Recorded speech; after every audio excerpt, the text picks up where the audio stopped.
What's up, everybody? I thought I'd try something new today. I don't really do tier lists, but What If wrapped up not too long ago, and I only made like 3 videos on it, so I thought this might be a fun way to give my thoughts on the aspects I didn't touch on, and talk about some general and not so general things I found interesting. I'm also going off notes rather than a full script today, so if it feels a little bit looser, that's why. So without any further ado, let's get into it. We're going to go in order of airing, so that means we're starting with Captain Carter in the D tier.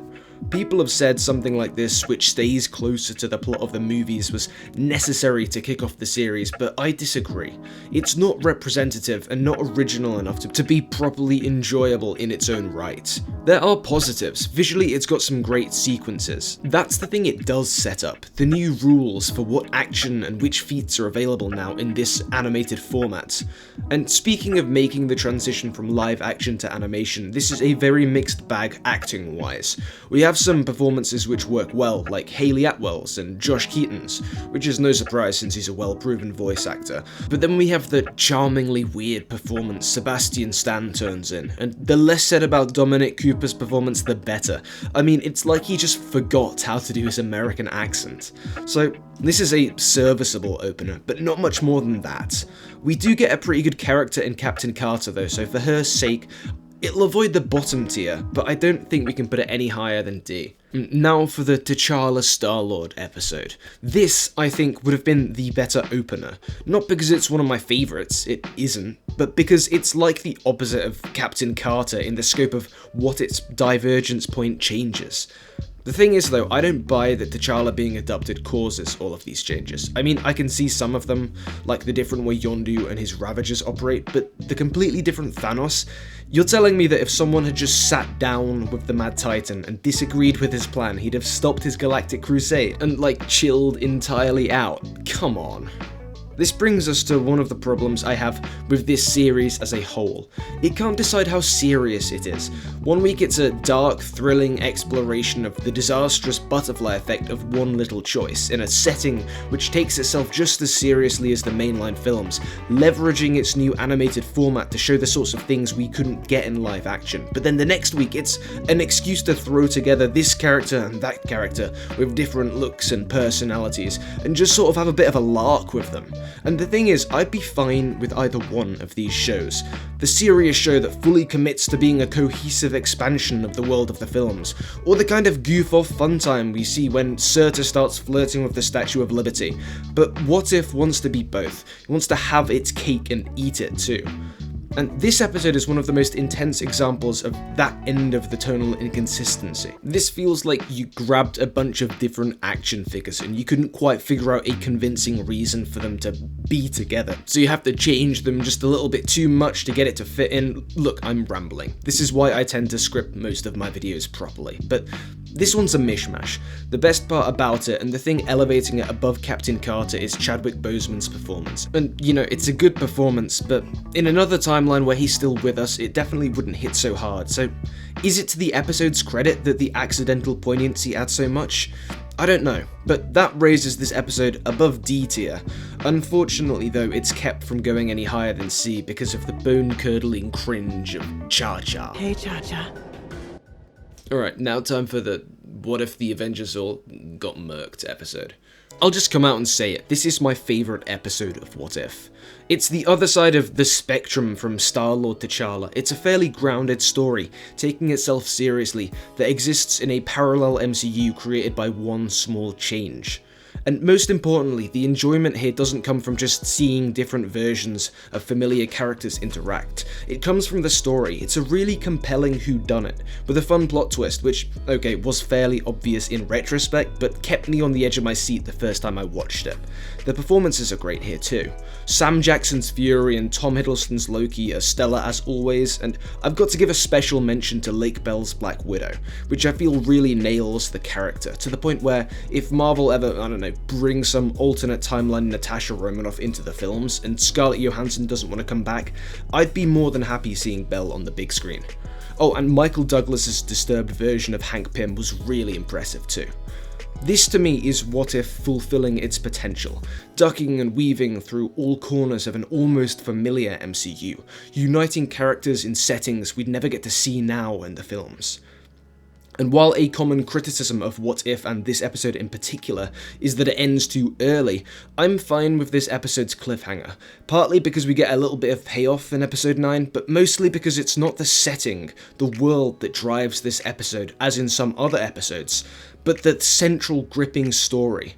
So yeah, easy S tier for me. And speaking of S tier, Doctor Strange. You all knew this one was coming.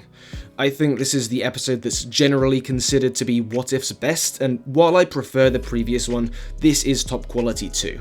The story's great, it takes its premise seriously, and it gets dark in a way that the films don't or can't. The performances are great, Benedict Cumberbatch shows once again why he was the best choice for the role, and Rachel McAdams returns to play Christine Palmer in a performance and a story which adds some much needed depth to that character. And Jeffrey Wright gets a little more to do as the Watcher, as his character gets integrated into the goings-on. That particular dynamic is one of my favourite parts of What If. There's a debate whether semi-serialising this show was the best call, or whether it would have suited it better to be standalone, kind of monster of the week format. Obviously it went with the former, and whether that was ultimately the best choice or not, the idea that the Watcher slowly grows more and more tempted to interfere, to break his oath, is, I think, an incredibly compelling one. And as it happens, the Watcher becomes visually more and more present and less transparent, which is a genius move on the part of the artists. But yeah, the interactions between Strange and the Watcher in this episode are a highlight, especially the tragic ending.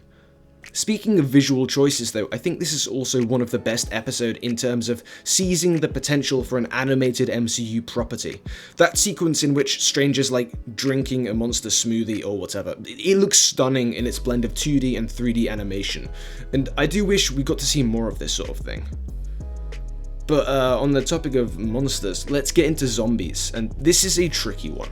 Unlike some people I've seen opining on this episode, I'm not quite as upset at the differences from the source material, the difference in zombie intelligence being the main one. And that's because this isn't the same origin as the comic zombies, this is something else, brought back from the quantum realm. So I think that's in part Marvel leaving the door open for a more directly connected Marvel Zombies project in the future, especially since this sort of thing has already been rumoured. So I'm just going to be taking this episode on its own terms. And I like this episode. There are definitely issues, yeah, and I'll comment on them presently, but watching this for the first time, I was hooked. Whatever the tonal issues, it worked for me as a viewing experience, and I had a great, if harrowing, time watching it. And there's some really great individual moments here too, the bit where Scarlet Witch is revealed, and we see Vision's duplicity and shame. And I think Spider-Man and Wasp give us some of the other highlights. I like both of the characterizations we see here, and it just makes me super aware that we've barely seen Wasp interact with any of the MCU. In terms of specific moments that I like with these two characters though, I'm thinking mainly of the Uncle Ben conversation, and the smile for me bit. Like this if you cry every time. But there are problems. The episode wants us to get emotionally invested, shown in moments like the above, but they also have these heroes acting completely callous and borderline psychopathic in the face of friends and allies dying. This is the classic issue we've already noted. It wants to be serious and quippy, and this is a tough balance to strike. And it doesn't strike it here. For more on the tonal issues here though, I recommend you take a look at Nando V Movie's recent video on this episode, which came out while I was writing the notes for this video, and after watching it I feel like there's no point me diving into it here when that video does it so well. But despite these problems, it's a thrilling enough ride for me to put in the A tier. The 6th episode, the Killmonger episode, I'm honestly not sure. For a start, I like that they kept Killmonger a villain. I know a lot of people see him as a heroic but misguided figure. I don't. He's a power-hungry thug, and his racial politics are deeply flawed. I'm happy to go into further detail on this if anyone's interested, maybe in its own video, but yeah, he's bad, and I like that he stays bad. I don't think it's the best performance in the world, though. Wakanda forever! The Tony Stark performance is pretty solid though, and as far as Stark deaths in What If, this one might be my favourite. Like episodes 2 and 5, I really appreciate the T'Challa stuff here, it really works, and again it feels horribly prescient. But seeing Boseman in this role a few more times, it was always a pleasant surprise throughout the first season of What If. The story for this one's pretty solid, and as I suggested earlier, I do like it when episodes like this have a grounded and serious feel to who and what comes into play after the point of divergence. This all feels really, really plausible, and it's great to see the Black Panther characters interact with the Phase 1 world. This is another one though that just feels too short.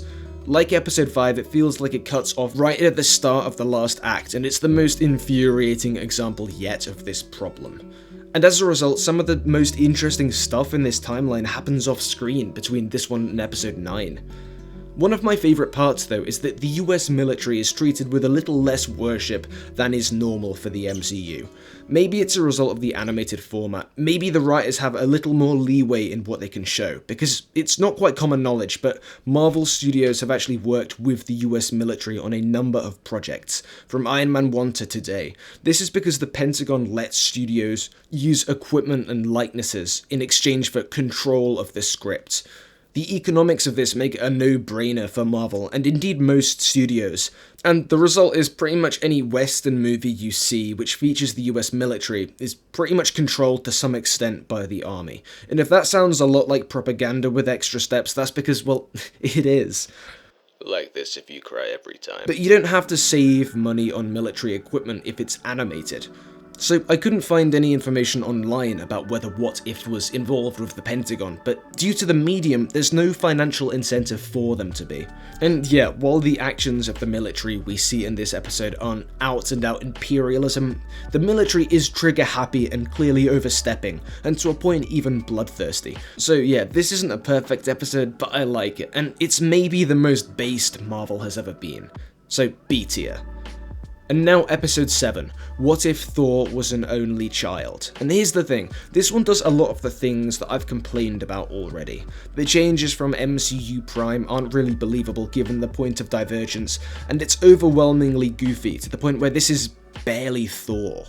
But despite all this, I don't mind it. It's not one of my absolute favourites by any means, but taken by itself, it's a fun watch, and it really embraces a sense of whimsy in a way similar episodes don't. Crucially, this is supported by some of the best use of the animated format we've seen to date, shown best in the ultra-stylized fight sequence between Captain Marvel and Thor. So this one is really just a bit of fun. At worst, it's inoffensive, and at best, it's positively charming, so I'm gonna drop it right in the B tier. And if you liked this episode but felt it was missing that classic what if moment of Tony Stark dying, then boy oh boy, it's your lucky day, because I actually have a video all about my theory that Iron Man is implied to be dead in this episode as well. So check that one out, but for now it's time for episode 8, What If Ultron won? I mean, speaking of my other videos, I actually have a whole one focusing on how this episode redeems the character of Ultron. So this section is probably going to be pretty brief, because that video on screen now goes into more depth on the same points, but episode 8 is great. And aside from giving Ultron the right balance of inhuman threat to warped personality, it pays off the Watcher's own involvement in these stories in a thrilling way. There's breathtaking moments here, like the one where Ultron first senses the Watcher. I also really love the Black Widow-Hawkeye dynamic. Since Avengers 1, not counting that one scene in Endgame, we've never really had a deep dive on these two characters, seen them running at full throttle, playing off each other. It's almost more exciting than seeing Ultron's galactic crusade. But yeah, if you want to hear more of my thoughts on this episode, check out that dedicated video, but this is a pretty solid S tier for me. It's just a shame they couldn't keep that level of quality going into the finale, because this one feels like less than the sum of its parts. It's fun seeing these variants interact, I guess, and I like the Killmonger twist, and I enjoy the way the episode ends, with Strange becoming a sort of Watcher himself, and episode 8 Widow entering the world of episode 3. But there's plenty of stuff that makes this a less than graceful final episode. Ultron's power is not at all consistent with episode 8. I like the visuals of the fight, but there's no reason he shouldn't have been able to finish it in like a fraction of a second. And I know power scaling is never really consistent in Marvel, but this is truly a new low. I've heard the argument that it needs to be written this way so the Guardians of the Multiverse stand a chance, but the only reason they need to stand a chance is because some other writer decided that the finale would be a crossover fight with all these characters against Ultron. You can't excuse bad writing by saying, Yeah, I know it makes no sense, but this other bit of bad writing we did before, that means it has to make no sense. just don't put the series in a position where you're forced to be so obviously inconsistent. And the elephant in the room is obviously the Gamora, who shows up from a timeline we've not seen. And I know this is because production was delayed thanks to the pandemic, but why prioritize this team up over that episode, when the team up involves a character from that episode? Just delay the series a bit, or put this episode in season 2 instead. So yeah, it's not an awful episode, but the various parts just don't come together very cleanly. It's a bit of a shoddy landing, and indeed the best argument against the serialization of What If. I think on balance, the desire to connect the series up like this hurt the project overall, and the partial success of this element of What If leaves the finale dangling limply, like a snail in the wind, so C tier for me. And to end this video and this tier list, I'm actually going to rank the series as a whole. So season 1 of What If, I'm putting in the B tier. It doesn't always work, and there's some deep-seated issues with tone, and as a result, I think this is the worst MCU Disney Plus series to date. But the thing is, I'm still really glad it exists, because it's the most novel thing the MCU has done in a really long time. Well, actually, maybe just since WandaVision. But I am glad that Marvel Studios isn't just sticking to what's proven to work. And hey, we already know we're getting a season 2, so they might just fix some of these issues yet. Either way, that about wraps this video up. I hope you liked this one. I recognize that the tier list isn't exactly the most lucid intellectual framework for criticism, but you know, it facilitates quickfire discussion on some of the aspects of this show I didn't get a chance to touch on previously. If you're new here, most of my content is more focused and specific, but if you like this, let me know. Maybe I'll do another one someday. And remember to hit those like and subscribe buttons or I will be tremendously sad. Like this if you cry every time. Yeah, that's it. That's the video.